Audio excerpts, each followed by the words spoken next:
Now, there are arguments to be made for the fact that somebody who weighs 64 kilograms can still beat anyone in the world. Okay. I've got a couple of quotes here that I'm going to go over. Now, Stephen Thompson, Wonderboy, who is a UFC fighter in the welterweight division, had a 57-0 record as a professional and amateur kickboxer before joining the UFC. Now, Wonderboy knew Joe Louis. Joe Louis is one of the greatest karate fighters and kickboxers of all time. One of the original kickboxers, actually. Joe Louis trained with Bruce Lee. He knew Joe Louis, and he says that Louis told him that one of the hardest kicks he'd ever endured was from Bruce Lee. Now, bear in mind, Louis was a heavyweight kickboxer. Okay. And Bruce Lee is the one who inspired Louis to transition from point fighting karate to full contact kickboxing. One of the other tenets and core foundations of Bruce Lee's Jeet Kune Do was realism. It was the discarding of singular, structured, and limited styles to just pull from all the different styles that he studied what worked for him and discard everything that didn't work to the point of being able to use these things in real life combat situations, something that we speak often about. Jeet Kune Do is the epitome, Sean, of your philosophy of martial arts in general, i.e., if it's not really effective and useful as a form of self-defense or fighting, why do people really do it? Now, the actor and martial artist that Craig mentioned earlier, Chuck Norris, who famously fought Bruce Lee on the big screen in the movie The Way of the Dragon. The Way of the Dragon. The Way of the Dragon, yeah. So in the audio commentary of that DVD, John Ben, who was an actor, he played the movie's mob boss. He asked Chuck Norris who would win in a real life fight. And Norris responded almost immediately saying, Bruce, of course, nobody can beat him. To your point, Craig. Now, the other thing is... And by the way, Chuck Norris is a jiu-jitsu black belt. Yeah.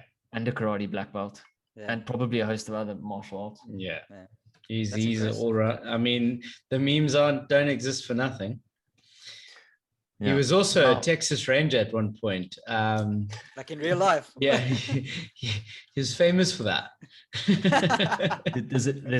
There's a generation that is completely lost on what you just said. Completely lost. Mate, just to go off topic quickly, sorry.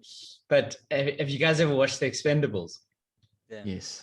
Yeah, so I think it's in number 2 where he comes in and like they're all going to war against this whole crowd and they don't understand what's going on because people are just dying left, right, and center. And then comes Chuck Norris walking out of the smoke, literally killed everyone with a basic machine gun from a distance. Played right into it. His whole part in that movie was ripping himself off. Yeah, quite literally. It was fantastic. He even made the joke about the snake that bit him. Yeah, I love it. It's so cool. Yeah, it was an excruciating agony, and 3 days later the snake died. Okay, off topic there, yeah? Yeah, carry on. Not really, because, like for anyone who doesn't know, Chuck Norris is a bona fide, highly acclaimed not mixed martial artist, but martial artist in several different disciplines. You can call him a mixed martial artist. Yeah, and he was saying, an early mixed martial artist, and he was saying Bruce Lee would have fucked him up, right? Now, there are rumors that Bruce holds the record for the most punches in 1 second, 9, and the most kicks in 1 second, That's 6. Quick, dude. Yes, sir. Okay. I can't even lift my leg and bring it back down within a second. Amongst a whole bunch of other impressive and crazy records, there is a rumor that he also achieved a punching power equal to that of Muhammad Ali's. Now, I don't know how they measure that or where it comes from, and there's no scientific evidence or factual proof to back this up, but these are the kind of things that fly around Bruce Lee.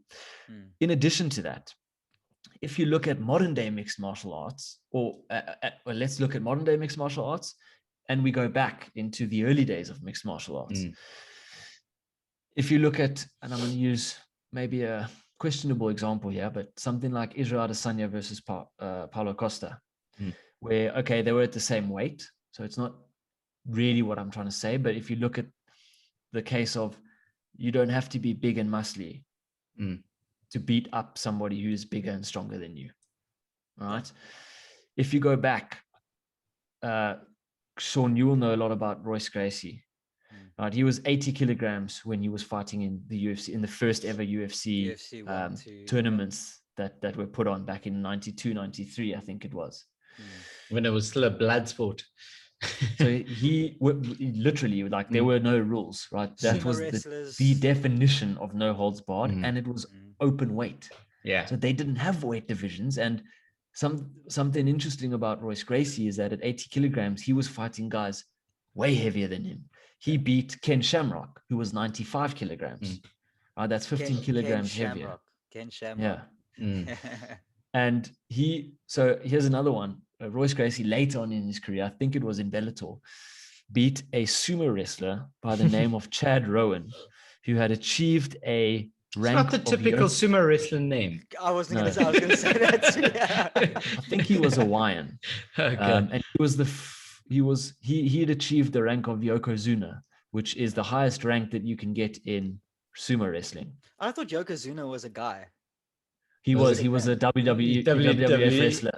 Okay, yes, okay, yes. I remember. He did the sitting on an Oak's face move. Yeah. I love it. PG. Yeah. So yeah, that was Yokozuna, Yeah. but his name came from the highest rank of a sumo wrestler. Okay, cool. That makes sense. This guy, Chad Rowan, was 6 foot, so 182 centimeters, and he weighed 484 pounds. That's 220 kilograms. Yeah. Okay. Royce Gracie beat him. He submitted him. Okay? Jeez. So we're talking something slightly different in terms of, obviously, Brazilian jiu-jitsu and fighting on the ground. But hold on a second. So there's even more stories of fighters in small, unknown and underground MMA promotions in weird places, beating people up to 90 kilograms heavier than them in open weight bouts. So it's not far-fetched. Small fighters, smaller, lighter fighters can beat big motherfuckers. Right? So that's the argument on the one side.